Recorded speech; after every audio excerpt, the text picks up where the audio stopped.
There you are. Hello, darlings, and a warm, wibbly, and indeed wobbly welcome to. Oh, God, it's Thursday. That's gone quick, hasn't it, this week? Welcome to Thursday Night Live, and that means it's Mad Thursday, doesn't it?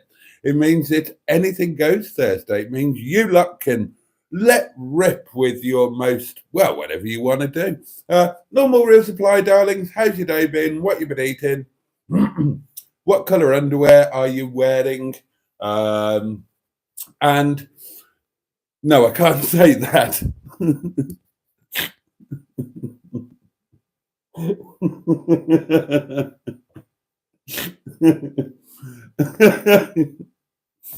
Oh dear. I came up with a feature for Monday night. We've been coming up with features, and one of mine was your last an informal ad hoc off the cuff effort, or was it a more formal and planned thing? Oh, and I can't say that. Who have I got? Who's here? Jimmy Quinn, first cab off the rank. Good evening, Boaty, and all the others. Oh, and the video today was excellent. Glad you enjoyed it, Jimmy. I hope you are enjoying these little videos with Steve. Obviously, the big one is to come on Saturday, but if you didn't watch today's video right until the end, you should have, because there's a good old teaser for Saturday's video where, Steve was on jolly good form. Good evening, Boaty, says the M11. You superbly sumptuous, succulent sausage. And sausage has been spelt correctly. So have a Boaty point for spelling sausage in the correct way. SOSSIDGE. Bang on. Hope it's been a good day for you and indeed for everybody else in the community chat tonight. Well, what a lovely message. What a lovely, personally flattering, all-inclusive bringer of joy you really are, M11. You and your lovely, scampy, fry, crumbing, crusted, naked body lying there in that single bed in your shed, because of course you don't sleep inside your house, do you? We established that the other night, and each to their own. I like somebody who braces a lifestyle that is arguably somewhat out of the ordinary, and I'm now going to have a glass of wine. Partly because, well, I mean, it's 11 o'clock and it's a glass of wine. And wine, darlings, gets you drunk. And that is a wonderful and joyful thing. But also because, and I'm not going to lie to you, I'm thirsty. I haven't had a drink at all at work tonight. Not a single drop of liquid has passed my rosy red lips. The last drink I had would have been at about 3:30. So I'm thirsty, and this, as well as being alcohol, it is liquid. So cheers, up yours, bottoms up.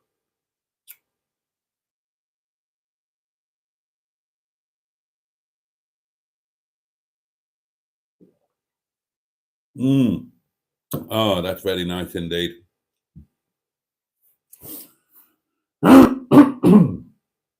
That's very nice indeed. Steve Colg is with us. Sorry for being silly with the comments on recent streams. Life's driving me crazy. Oh, we've all been there. Oh, chill out. Are we still cool? Of course we are. P.S. I don't like celebrities. Don't become one. I'm joking. You're the star. I'm really not. Of course we're cool, Steve. Of course we are. Matron is with us and says, "Good evening, all. I don't have a headache tonight." Oh, somebody's going to be in luck. Whee! Oh, go on, Matron. I don't have a headache tonight. I was terrible last night. So I am firing on all cylinders, I think. Hi, everyone, says Sophie. Good evening, all, says Peter P. I'm really exhausted, says Sophie, and tired, so I came to bed as I'm still stressed out. The heating's playing up again. I've got to call the council tomorrow and see if someone can come out. But hello, everyone. How are we all this evening? And hello, Boaty. How are you? And how's your day been? My day's been absolutely fine. Uneventful, unremarkable, no major disasters, nothing unpleasant has happened. It's been good, actually. Oh, no, positive things have happened today.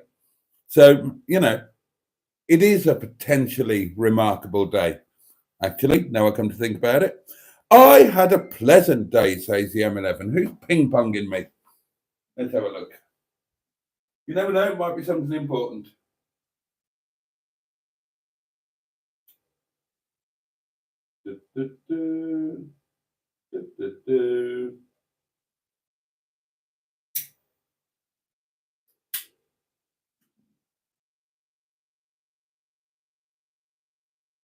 No, there we are. There we are. No worries. Where did I get to? The M11 had a pleasant day. I had a pleasant day, says the M11 for the third time. My 6'3" adult son came over. It does amuse me to see him ducking through doorways when I'm so little in comparison. Oh, God. Oh. Now, I don't have a son, but the moment I would dread would be when your son went bald. Nothing's going to make you feel older than having a bald son. I had a busy day, says Matron. Thursdays usually are for me. OnlyFans tends to be very busy for some reason. But it's generally been a good day. I can't complain, and I feel better in myself than yesterday. Gosh, imagine that, feeling better in Matron. Well, each to their own. Food today, says Matron. Weatherspoons brunch. Eggs, sausages, bacon, beans. Hungry now, but can't be asked to cook anything. God, imagine that. I can't imagine not being asked to cook. I cook when I'm so tired I can't talk. When I'm so drunk I can't talk. Nothing will stop me from cooking. And I'm seriously thinking about tomorrow morning having a cheeky bacon sandwich for breakfast instead of my normal slice of toast, and deploying the sachets of HP sauce that I carefully stole from the pub next door to the Premier Inn in Cumbach, where, if you remember, darlings, I blagged a free breakfast. And then, ironically, or perhaps this is karma, I didn't eat all of it because it was a bit shit. So I'm glad I didn't pay for it.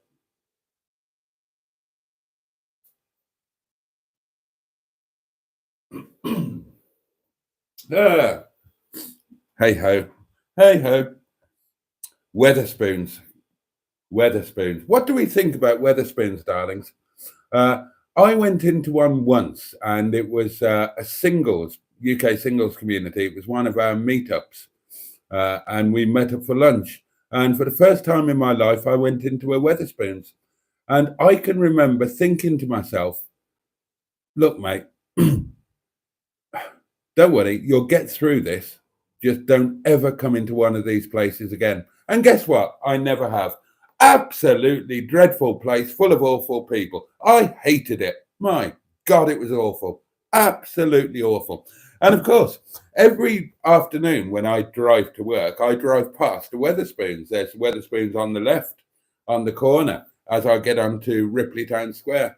And, when they've got the shutters open and you can see the people inside and you can see the people who are sitting outside, it reminds me that I must never, ever be caught dead in one of those places again.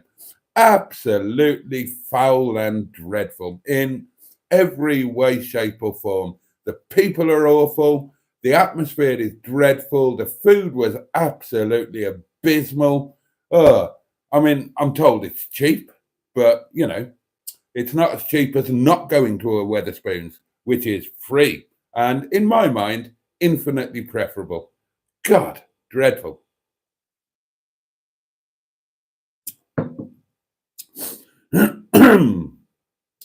Then there are some general hellos. Bad Books is here, says good evening. Neil is good. He's just packing his bags ready for Snowdonia on Saturday. He's got another night shift tomorrow, so he won't get a chance. Good luck for that, mate. We're all with you, but not literally. Thankfully. Enjoy trudging up that mountain. Oh God, I hope the weather's going to be okay for you. But honestly, it's a fantastic experience. You will be glad that you've done it. Good evening, Mr. Boaty, says Alan Simpson. What is tonight's grape of choice? Well, tonight is going to be the last night of drinking my current cheapo favourite wine, the Sainsbury's Taste the Difference Rioja Blanco, that's been on offer for weeks and weeks and weeks and weeks. But it's coming to an end. This will be the last night. Tomorrow, I'm sadly going to be back on the dreadful Sainsbury's house cheap shit. So I'd better make the most of tonight. That is fabulous. Really is so nice. Matron says, I was fine until I saw Boaty and now I want wine. Tomorrow, Tracy. And happy anything goes Thursday, says Matron. Happy anything goes Thursday to you. So Boaty makes you want to drink, Trace, says the M11. Yeah. The artist formerly known as Mrs. Boaty says that I drove her to drink, and she never even had the courtesy to thank me for it. There you go. Greek salad today for Peter P. Steve seems an interesting fellow, says Neil. Wait until you see the lunch video, mate. Wait, Steve is lovely. I wasn't sure whether I would like him or not. I thought I'd find him interesting, but I didn't know whether I would like him. And I genuinely do really like him. He's a very sound, very down to earth, he's just a lovely guy. And he actually, he takes an interest as well. It's very easy for somebody to kind of swap, but he genuinely takes an interest, and he's just lovely. He's just absolutely lovely. It'd be cool to do more stuff with him if the opportunity comes up. Really, really nice guy.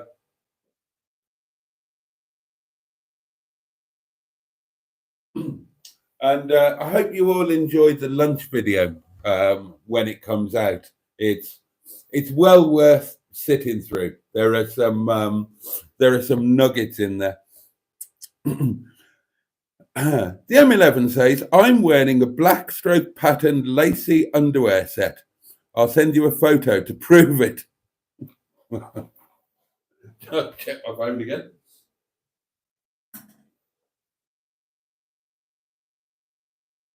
Nothing as yet.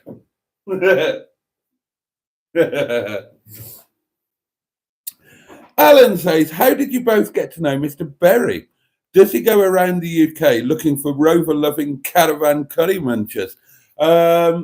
Well, I got to know him through Mustard. A couple of weeks ago. Well, Mustard got to know him because Steve bought a car off him. Mustard had a car for sale. Steve came along, bought it, and they got on really well with each other, and they became friends. The Mustard and Boaty do lunch thing, when we came up with that idea, Mustard mooted it to Steve, and Steve said, yeah, all right, I'll probably do that.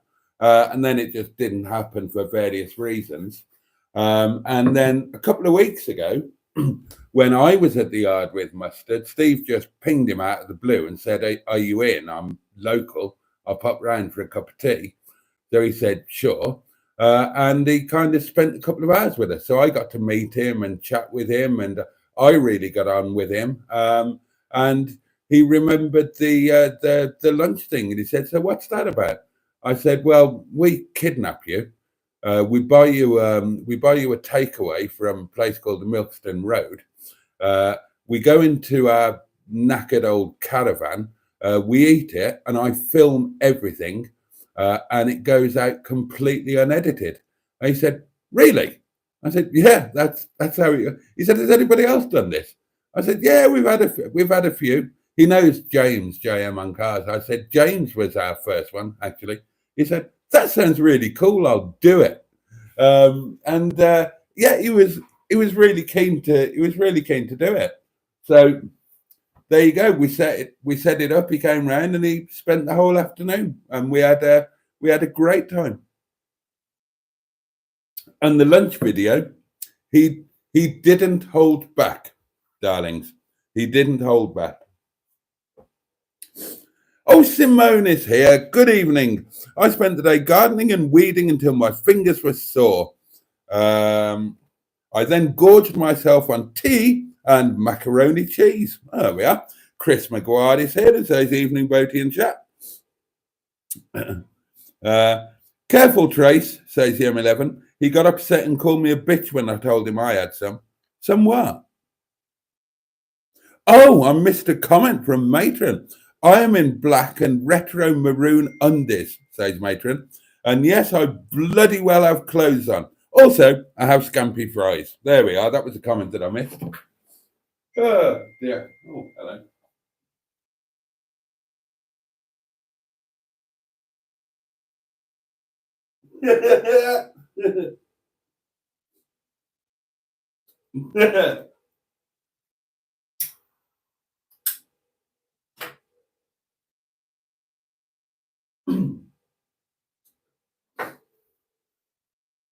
Okay, I can confirm that the M11 is indeed wearing black stroke patterned lacy undergarmenty thingies. Gosh.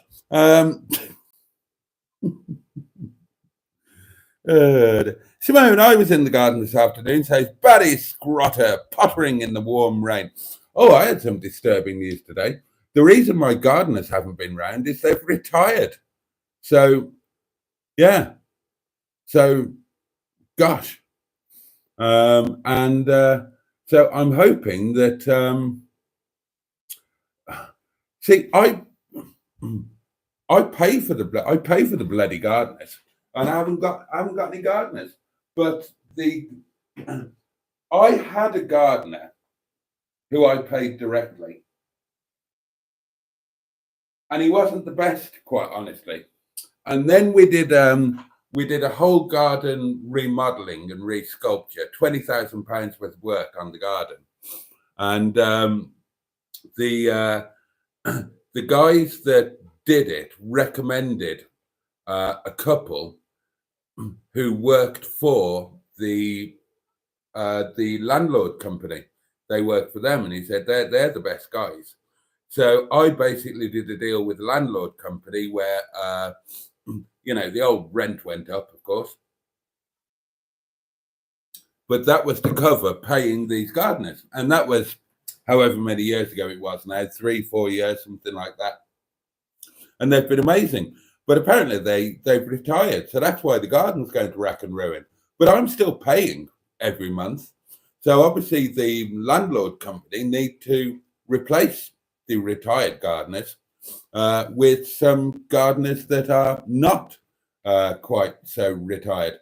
So I told them today to pull their bloody finger out because the garden needs attention. And I'm paying at the end of the day. I'm paying.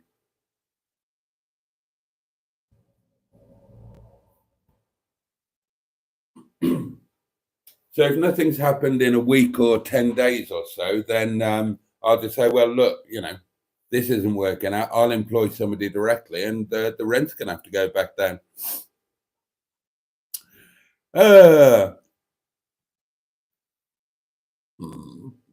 There it is, first one. Sorry about that. I will hope to finish the course that I've been going on Thursday and have a certificate in a frame for passing it, says Sophie. Fingers crossed and well done you in advance. That's what I say. HW100 is with us and says, good evening, Mr. Boaty. Good evening to you. Simone is getting closer to her Cortina Parts reconnaissance mission. Oh, that sounds interesting. I don't have a bald son, says Matron, but one of my daughters has more grey hair than me. Oh, well, same sort of thing. I'm not going to see Neil much this week, says Sophie. I'm just feeling emotional. Just don't... Oh, I don't know what's up with me. Felt sick when I had my tea and just felt lost as I don't know what's going on with myself. Fell asleep on the sofa and came to bed. Oh, bless you, Soph. Bless you. Oh, God, I mean, you're still a fetus, aren't you? Yeah. Learn to embrace alone time. Honestly, you will. We all learn to embrace alone time, or most of us do. But the sooner you learn to embrace it, the better. So put some things in place so that you're not feeling lost, and enjoy it. Find ways to enjoy the time, whatever it is you're doing, whether it's productive or not really productive, but just generally enjoyable. And don't begrudge it. It's precious. I know it doesn't seem like it sometimes, but it's precious time. And that's the way to look at it.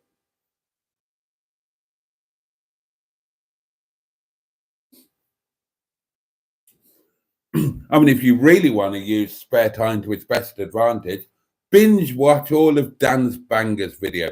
Dan's Bangers, the #1 channel on YouTube, bar none. And the channel that I have to credit as being the reason why I am doing YouTube. One day I want to be up there with Dan's Bangers. I'm not a terribly ambitious man at this point in my life, but that is an ambition that I do hold dearly. And I hate feeling like this, says Soph. Oh, Soph, says the M11. Weatherspoons Llandudno is classy for breakfast, says Baddy Scotter.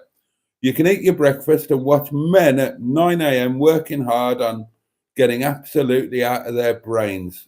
Yeah, I'll give that a miss, actually. Weatherspoons is good value, says Alan Simpson. You get what you pay for, and you know what you're going to get. Yeah, shit. Decent breakfast and a very tasty chocolate fudge cake. What, for breakfast? I feel that they breathe life into the old buildings too. Well, there is some truth in that, but they also breathe a certain type of clientele into them, as far as I can see. Be gentle with yourself, Sophie, says the M11. Good advice. Weatherspoons pulled out of my town, though, says Baddy Scotter. Hello, children of the realm, says Stephen S. Paul. Bad Book says, first ever visit to Weatherspoons last weekend. Buxton, with friends. Very cheap and good atmosphere. Friends loved the fact that the beer was £1.47 a pint and the food was very edible.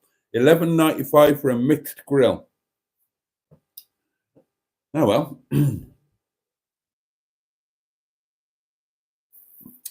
Sounds fabulous. Ahoy, hoy, boaty, says Ed Usher. I loved your videos with Mustard and the Top Gear chap. Absolutely brilliant viewing. Wait until you see the big one on Saturday. That's the cracker. But glad you enjoyed them. Today at the chiropodist, who is a lovely looking girl, I did the most horrendous bowel movement. I'm not sure which smell was worse, my rotting feet or my ass. Oh dear. Oh dear, dear, dear.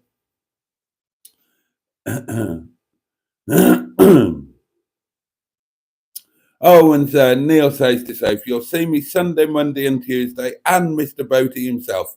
Cheered up. That's absolutely cracking, says Alan. Yep, looking forward to the lunch video.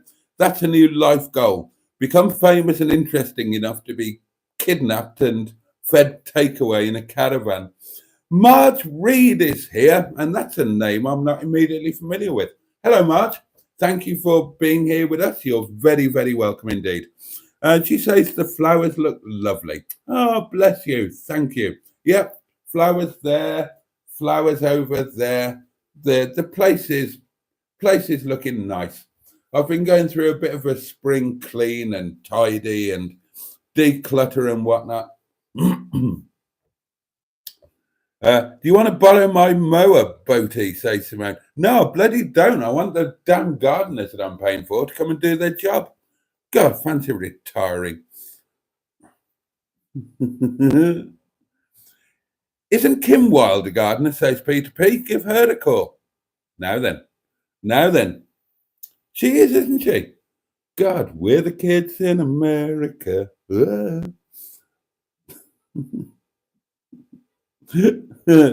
Welcome, Boaty's maiden wine burp. Thank you, matron. And well, my garden is on a slope, so yes, I had to mow uphill, says Simone. Oh dear, I see what you did there. I need new blades for my lawnmower, says the M11, but I can't work out which I need. The mower was second hand. Gillette, says matron. The best a gal can get. Simone needs a strimmer. I tend to avoid Weatherspoons, says Simone. I usually see drunkards fighting outside. Yeah, it's that sort of place, isn't it? Mr. Stephen Paddy from Port Sunlight in the Whittle. The Leisure Peninsula. Oh, yeah.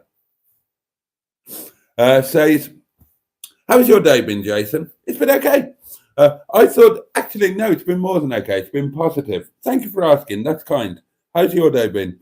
I thought the chemistry between you three was brilliant. Hope we can see more videos with the three of you in the future with Steve Berry. Well, I hope so too. And yeah, it was great. And again, wait until you see the lunch vid. That's where it really went. Oh, it was great.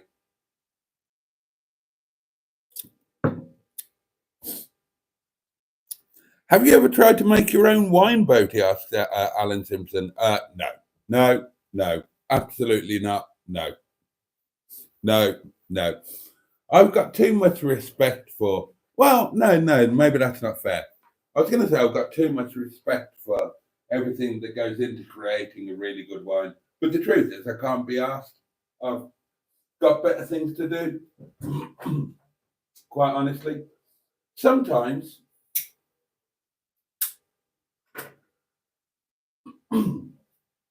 Sometimes you're better off just putting food on other people's tables and buying their product rather than doing it yourself, and using that time to do something that you do yourself better than anybody else, or something that nobody else is doing and wouldn't get done if you didn't do it. So, for example, if I'm eating alone, I don't make my own Yorkshire puddings.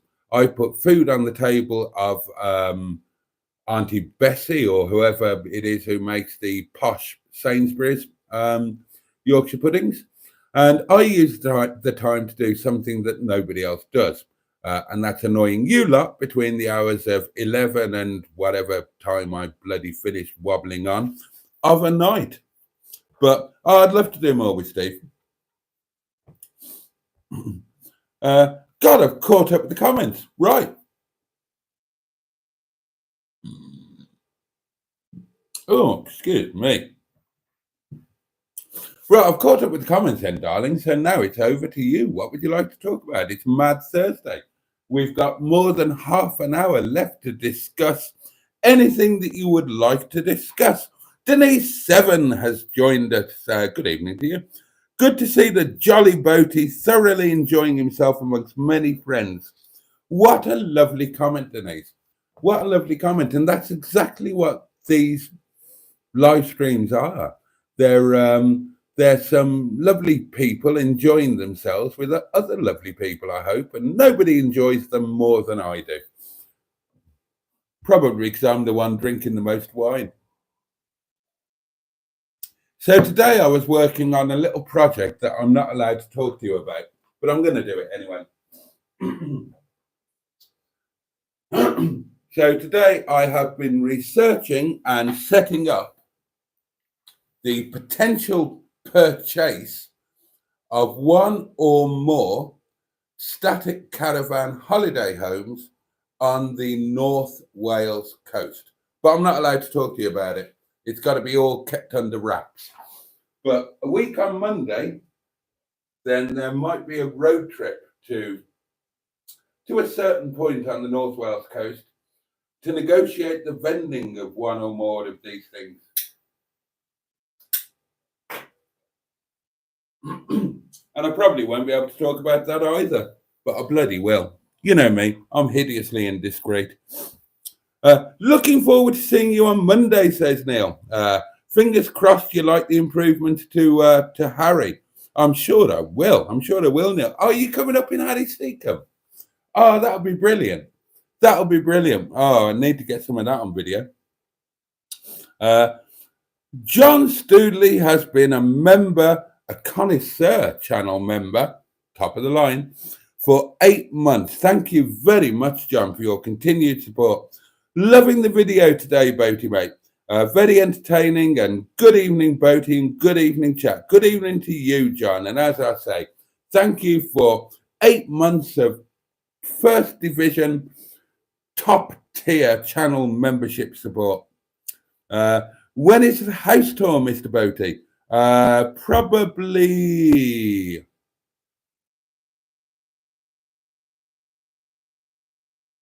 maybe Sunday, within the next week, definitely.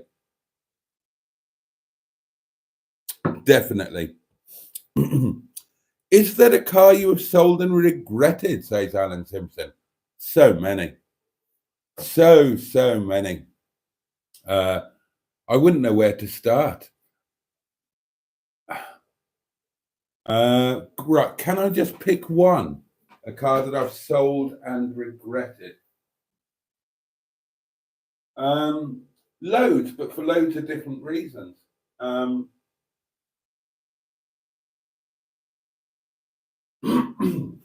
And I probably didn't regret it at the time. So, for example, I sold a stupidly low mileage Ford 280 Brooklands Capri. Now, at the time, I didn't regret selling it because I made a fair amount of money on it. I sold it within 24 hours of buying it, and I made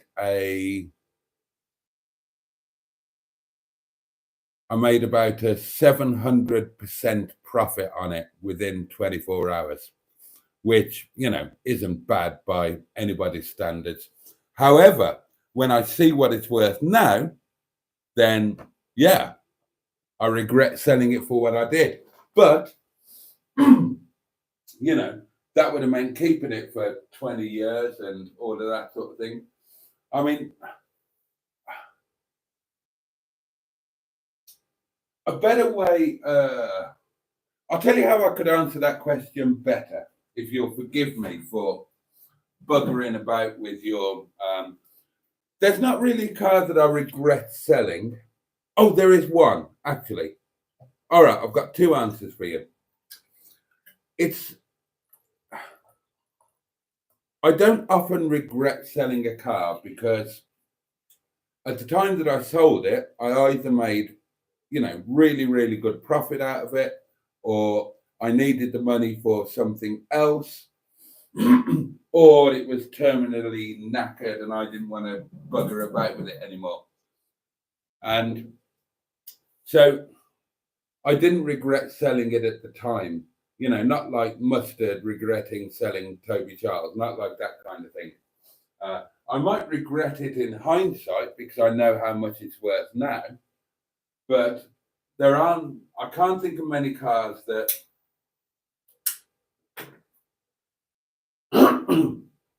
that I regretted selling at the time or immediately after I sold them. But if you twizzle the question about a bit and say, are there any cars you wish you still owned, which is kind of the same thing, there are so many. Cars I wish I still owned. I wish I still had a Rolls-Royce Silver Shadow, and I would want it to be a Shadow 2. That was my favourite. And I would want it to have the Oswald Bailey handling kit on it, and I would want it to have a vinyl roof. I've had any number of Silver Shadows, and I wish I had one now. I would also like to have a Bentley Turbo R. Wish I still had one of those. I wish I still had the Ferrari F355. I wish I still had a Citroen CX GTI Turbo 2. God, I love that thing. What else? I wish I still had a... Yeah, I kind of wish I still had a Bristol 411. Oh, actually, I wish I had a 412. No, actually, I wish I had a Beaufighter. Oh, other cars I wish I still had. Oh, 928. I'd love to still have the 928. Ferrari 400. I love that. Oh, God. If I thought about it, there'd be loads.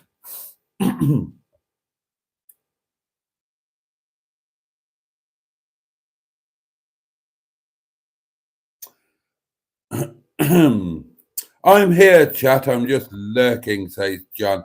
The gardeners got scared off when they found the body bedded in the garden. Now they were knocking on a bit.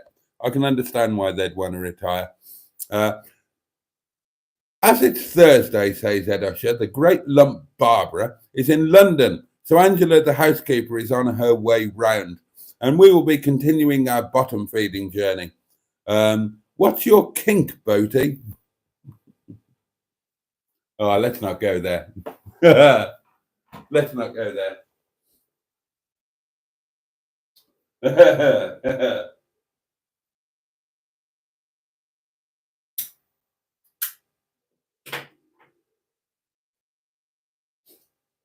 Actually, to be honest, I'm not actually that kinky. If I'm really honest about it, I've tried many things, you know, as you do. But I'm quite, when it comes down to it, I'm kind of quite boring in a way. For me personally, the best pottering, the best sex is within a loving, trusting, committed relationship, you know, where you can play about a bit and do whatever. But yeah, I like relationship sex. I like you know, where it's, yeah, for me, that's the best.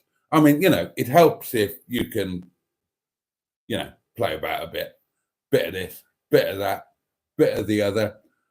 Oh, and the thing I do like, talking. I love talking during the pottering act. I find it really rather boring where it's just silence or noise or grunts. But what I don't like, what I absolutely hate, and is a massive turn off for me, dirty talk. Can't stand it. Hate it. Not only does it do nothing for me, like pornography, it actually puts me off. Oh, can't be doing with any of that. But you know, I like fun and games, but within a committed, loving, safe relationship.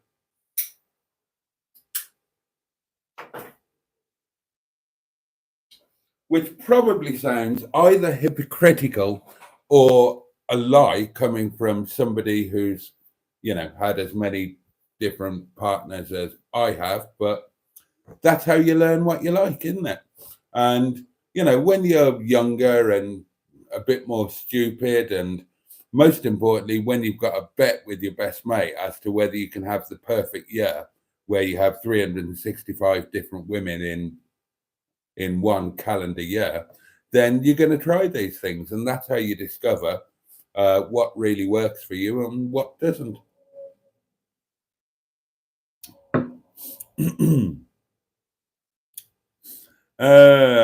Sophie's going to head off to sleep and says night all.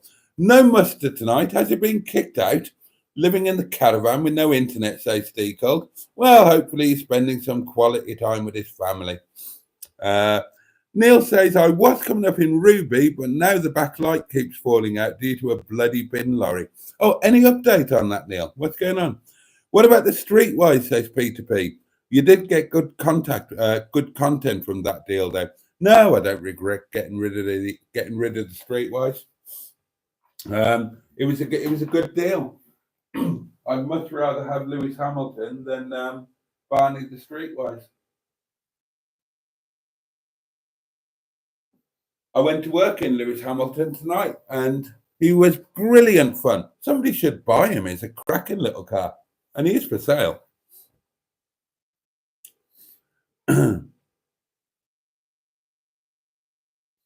And John Stoodley is replying to a message that I can't see from Emma saying, not really, just it's hurting a lot and it's still not gone black yet. Oh, hello. I think that might be in relation to his skin tag. And hindsight, says Simone. Not nice getting ketchup in your eyes. Oh, Heinz ketchup. Stephen S. Paul says, at work, the boss has bought a 2000 Bentley Arnage for only $2,000. Damage to the left lower rear quarter panel, back bumper, and also has some scrapes in it. Runs and drives, fucking garbage. You see, 2000 Bentley Arnage, that's a little bit out of my comfort zone. I'm an expert on Bentleys up to about 96. Up to about 96, and then after that I begin to lose the plot a bit. I was a massive fan of the Turbo R. Massive fan. What a fabulous machine that was. But once I don't have much personal experience of them, but like the BMW Bentleys, just from what I see on videos and whatnot, they wouldn't do it for me in quite the same way. No, definitely not. I'd love to have a Silver Shadow 2, one of the cars that, as I keep saying, Silver Shadow is a car I always felt utterly at home in. It suited me. I love them. I love the drive. I love everything about them. And I wish I still had one in my life. And funnily enough,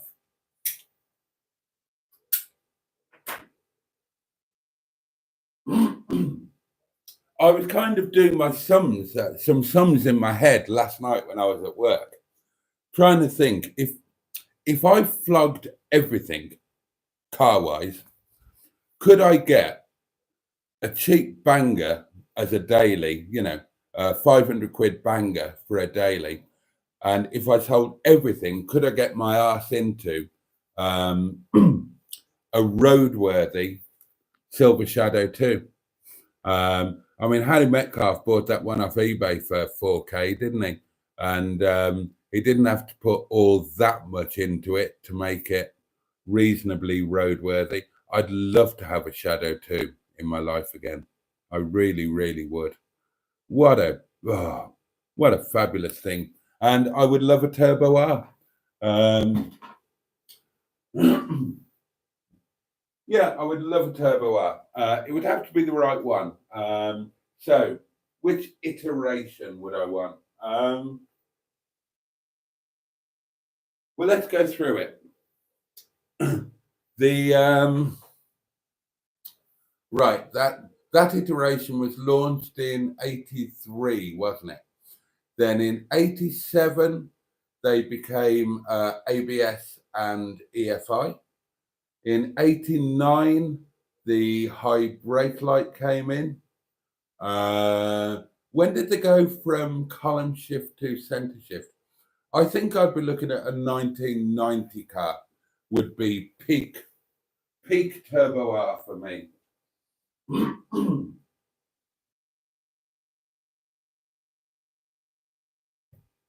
And my Shadow 2 would be late 70s with the Oswald Bailey kit on it, and ideally a vinyl roof and a Webasto.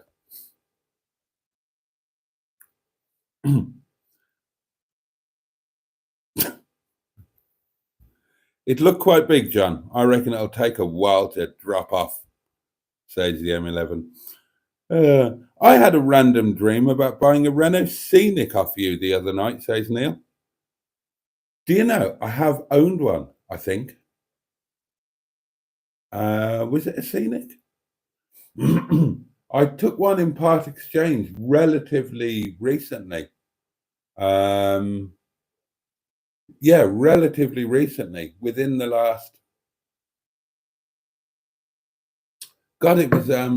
No, I didn't. I tell a lie. No, I didn't. I didn't take it in part exchange. Oh, right. No, I bought it. I bought it locally because I just thought that's cheap. So I bought it, and it was the.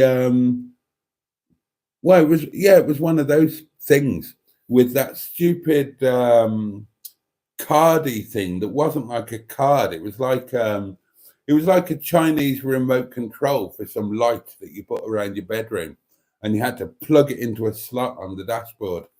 But it was all right. And I part exchanged it. That's right. I sold my Lexus RX to my mate Little Norm, who's a mechanic. And I sold it to him, and because it had got to the stage where it needed bits doing to it. I was divorced at that point. I didn't have the time to repair. I didn't have the money to repair the Lexus RX, and so I didn't sell it to Little Norm. I swapped it. I swapped it for a Jaguar S-Type Series 1 3-litre. That's right. That's what I did. And Norm wanted the RX for himself. He'd always wanted one. And so he really went to town on it and repaired everything, did all of the fiddly little bits, even the things like the replacing the bulb in the dashboard so that the D lit up in green when you were in drive. But he didn't really get on with it all that well. And about a year after we did the deal, maybe a bit less, I did another deal with him, part exchanging that Renault, and I bought the RX back. That's right. That's what I did. Yeah. Wow, a thoroughly interesting answer, says Alan Simpson. You've had some proper exotic stuff on the fleet. Well, yeah, but I mean, back in those days, that was when I was running a huge classic sports car dealership, auction house, 400 cars on site. So, yeah, my personal cars were reflective of the cars that I was dealing in. So, you know, I've had all sorts of. Oh, and that's just reminded me of another one. I had a Lamborghini Espada Series 3, and God, I wish I had that now. God, how do I wish I had that now? More than any of the others that I've mentioned. And at the time when I had that, it was worth sod all, really. I mean, a Lamborghini Espada is a car almost beyond belief. It's nonsensical. It was the fastest four-seat car in the world. It looks pretty immense on pictures or on videos. Believe me, when you're standing next to an Espada, then, especially if you're my height, it's ridiculous. The Espada, this is me. This is my waistline underneath the veranda over the pleasure gardens there. So the Espada was literally below my waistline. The roof was below my waist. It was amazing. And yet it was incredibly wide. And then when you clambered inside it, it had the best interior of any car that I've ever seen, with the possible exception of a Jensen Interceptor Series 4. But it had this incredible interior in S3, guys. And then it's got a Lamborghini V12. What's not to love? God, I wish I had that thing now. Oh,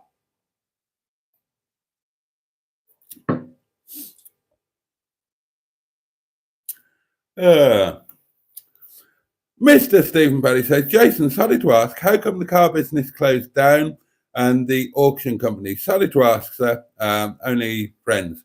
That's fine. You're welcome to ask. God, now, do I tell you the whole truth or do I tell you a little bit of the truth? Right. A couple of you know the whole truth. It's not something that I generally put out there publicly for various reasons. And those of you who know Neil, Mustard, some others, you'll know why I don't put it out there publicly. So what I normally say is that I got married. And when I got married, I put aside all of my businesses, sold them, whatever, and just supported my wife in her career and did the house husband bit. There is a bit more to it than that, but I couldn't put that out publicly.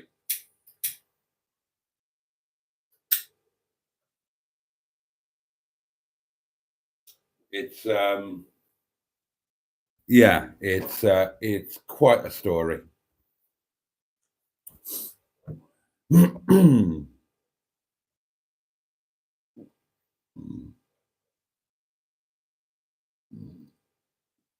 Excuse me.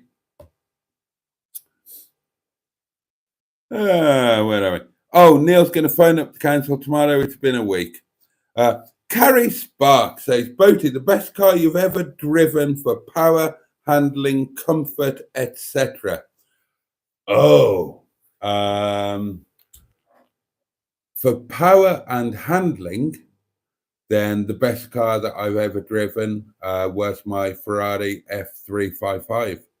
That was just sensational in every respect. Although I would also throw in the Toyota Supra twin turbo Mark, whatever it was, because that was the easiest car for somebody who wasn't a very good driver to drive very quickly and safely.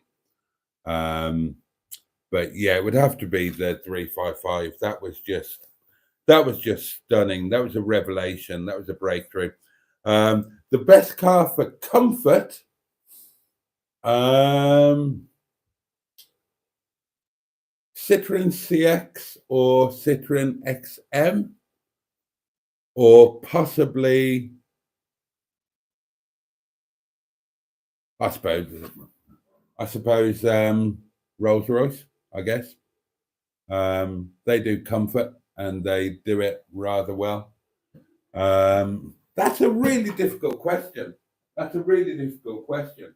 I mean, in terms of speed and excitement,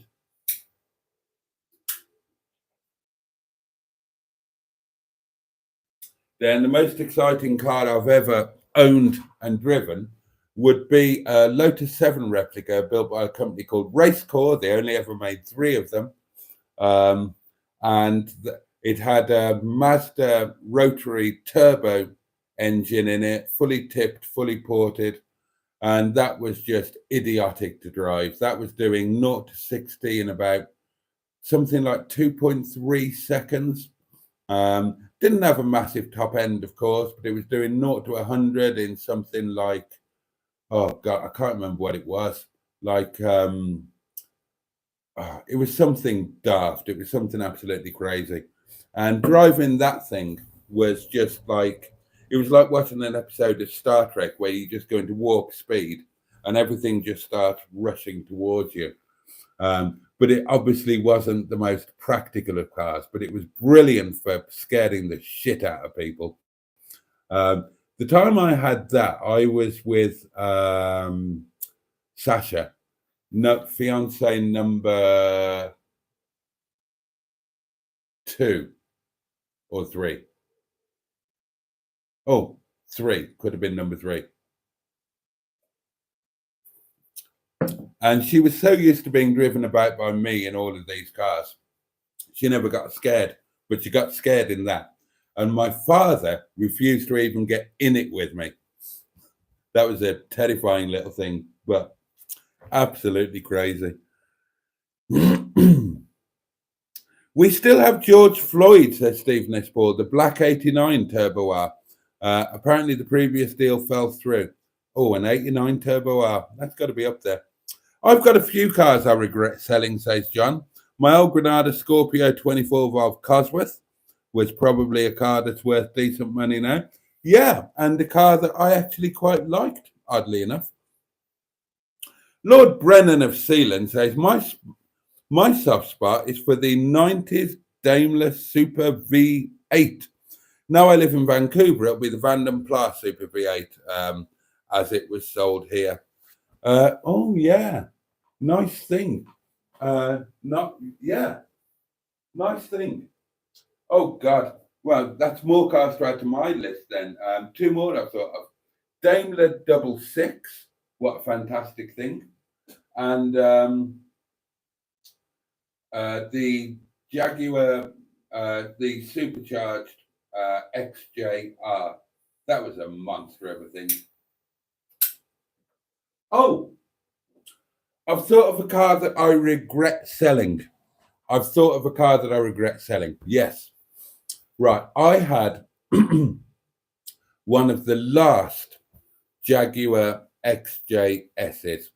It was concourse condition, literally showroom, immaculate, not a mark on it, low mileage, immaculate history, Jaguar registration, all of that. And that was a car that I had no intention of selling, no intention whatsoever. I loved that thing like you wouldn't believe. It was amazing.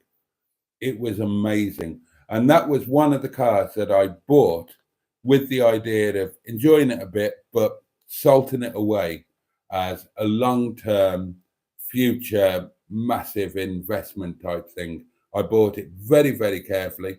I paid good money for it.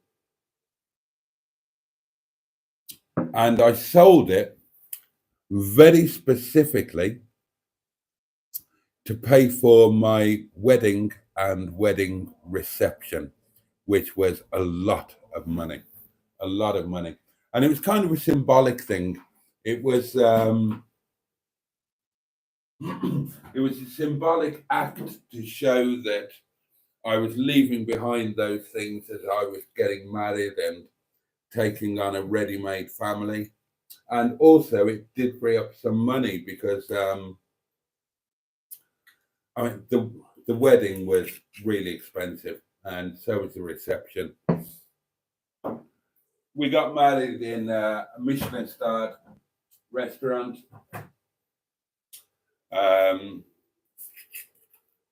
That cost a fortune. And then the reception was not at a Michelin-starred restaurant, but at a restaurant down the road here in the Peak District. And we had, I don't know, we had about 300 or 400 guests for the reception. We fed them all. It cost tens and tens and tens of thousands of pounds. And yeah, I sold the Jag. And yeah, that one I do regret selling. What we should have done was bugger off and get married in Vegas for 2 and 6pence. Which, to be fair, is what I always said I do. I always said if I get married, I'll go out to Vegas, have a bit of fun, have a laugh, get married. It's the same thing, you know. The next day, you're married, right? Legally, you're married. It's the same thing. Why go out and spend 30 or 40 or 50 grand on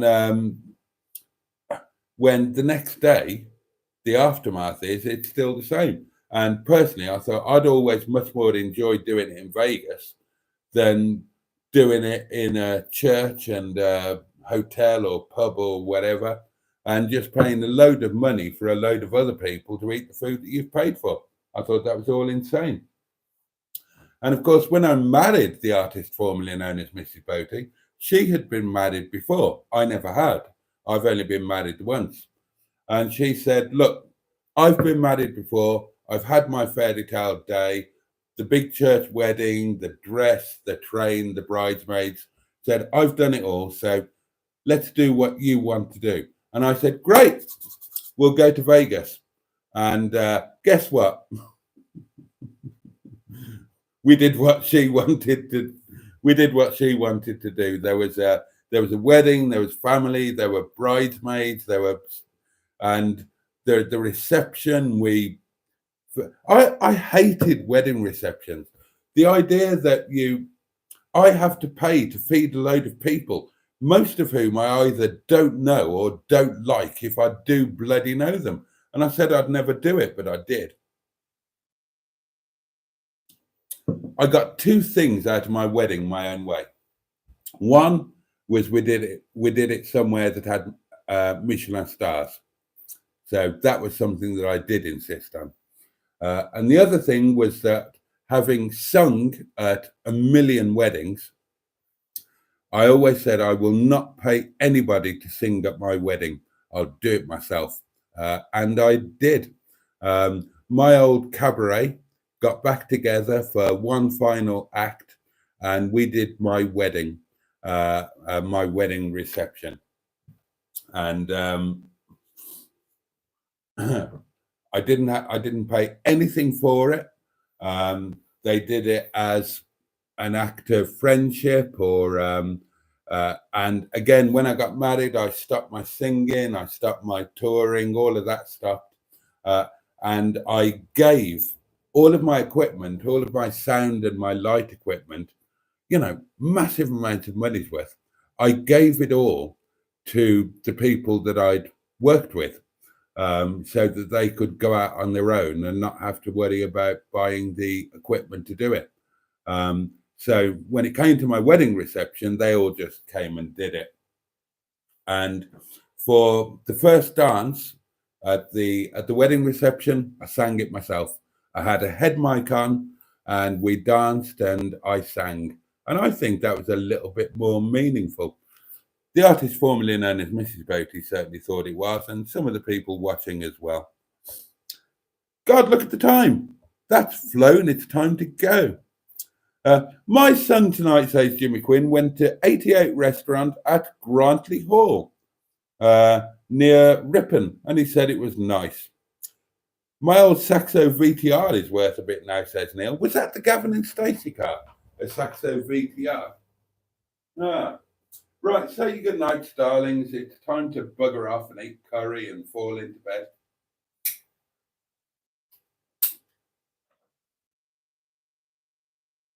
I can't believe how quickly tonight has flown. I am tired, mind. I had stuff going on today.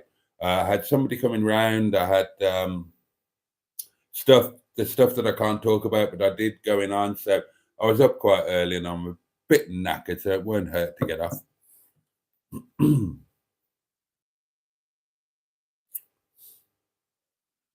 Still got my two De Tomasos, says Stephen S. Paul. Anybody need a Pantera or a Mangusta? It's been 39 years since I bought them. I've never owned a De Tomaso. And actually, amazingly, I don't think I've even ever driven one. I don't think I have, and there's not many cars that I can say that about. I quite like the idea of De Tomaso. The idea behind De Tomaso was that you have Italian style and design with American muscle power. And yeah, that's not necessarily a bad thing. The 355, says Alan. The last of the proper wedge Ferraris.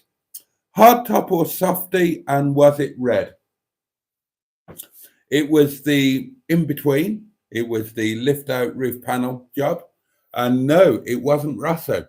It was a colour called Giallo Fly, which is yellow, basically, Ferrari yellow. Obviously, the traditional Ferrari colours are Rosso with creamer. So the Ferrari Rosso red with the cream interior. but mine was Giallo Fly with Nero, so Ferrari yellow with the black leather interior. Oh, Andrew Buttygig has popped along. A very good evening, Boaty and everyone. Just as we're saying good night. Have you ever had speeding points on your driving license? Asked Mr. Stephen Paddy. I have. I've got 3 points on my license that are about due to drop off. Before that, I never had points. Now, in the early days, then all of the cars that I drove were in trade, and you could go through as many speed cameras as you liked, and it didn't matter because the cars weren't registered. Then they tightened up that little loophole, and I got caught a couple of times. And my grandfather, who never had a point on his license when he was alive, got a lot of points on his license after he died, which was useful. But my license was clean until I went to the restaurant about 4 to 5 years ago, whenever it was. And there's a section through a village that is 40 miles an hour.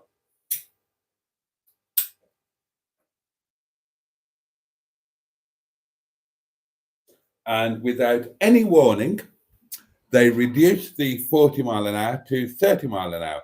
No warning. They put a small sign up, a very small 30 mile an hour sign, and they set up a speed trap in the center of the village. And I was in a convoy of traffic doing 36, 37 miles per hour, and we all got caught and we all got done. The day after that, they put up proper size 30 mile an hour signs with big signs saying new speed limit now in force. And they weren't there. And I took pictures.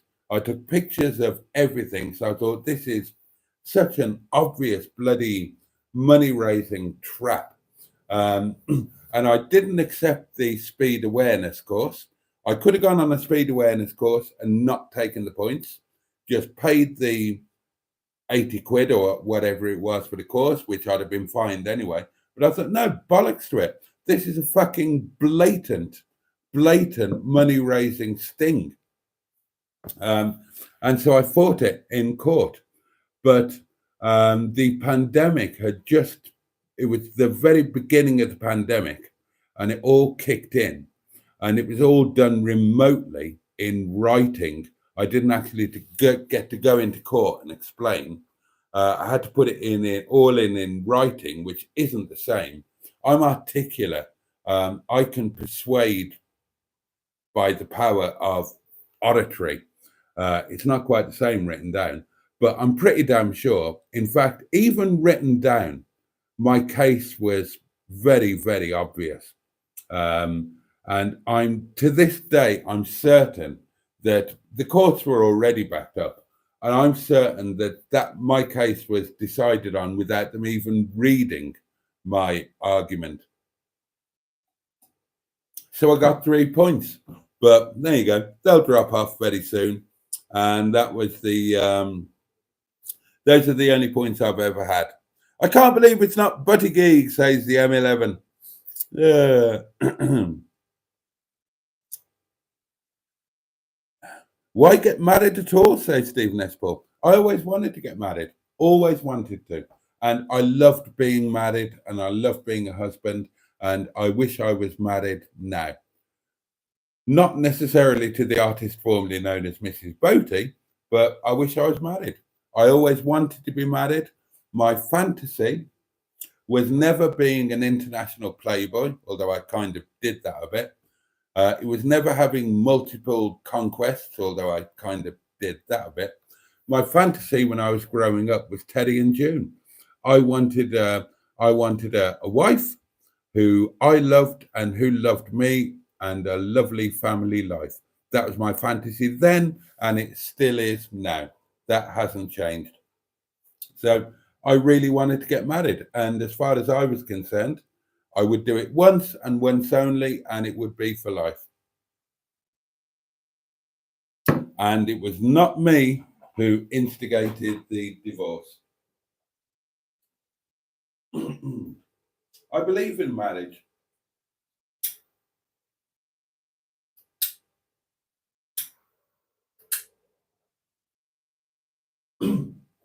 And although at my advanced age and being as unattractive as I now am with all of my physical deformities, it'll never happen. I would love to be married again. But hey ho, there you go. That's life, isn't it?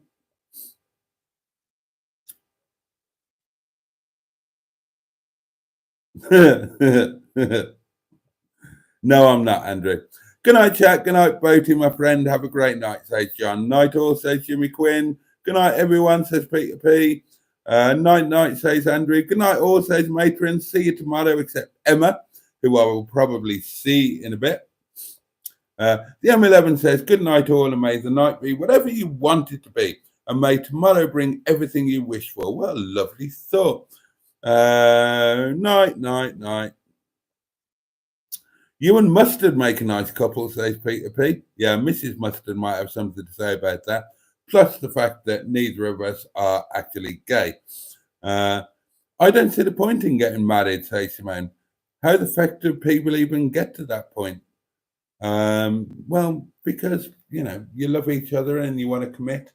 And I think marriage is a lovely thing if it's done as it should be done.